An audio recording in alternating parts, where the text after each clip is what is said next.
Good afternoon, everyone.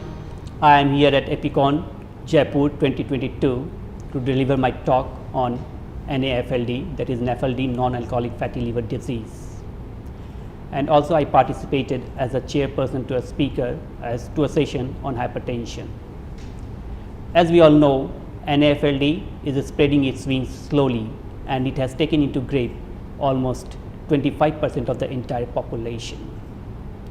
It is considered to be a hepatic manifestation of the metabolic syndrome.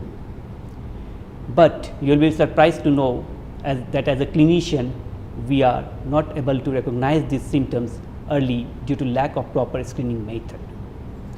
But what we see as a clinician in the society, this disease is just a tip of the iceberg and is ready to explode. In the coming 8 to 10 years, NAFLD will be the first cause for liver transplant, replacing hepatocellular carcinoma and chronic liver disease. So we should make the society aware of this metabolic disease and help in its prevention. How can we do that? The first thing and foremost thing I would advise is to go for lifestyle modification.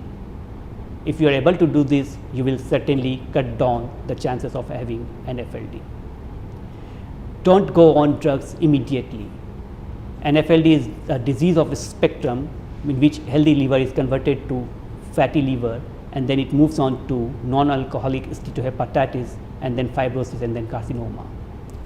Once you are in the initial stages of fatty liver, which is easily recognized by ultrasounds, then just adopt lifestyle modifications and go for it.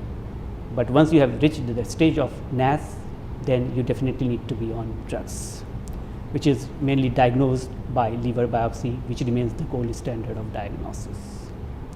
There are various drugs have been there, like metformin, pioglitazone, obeticholic acid, bile acid receptors, and very novel drug markers are still in the process of coming up in the market.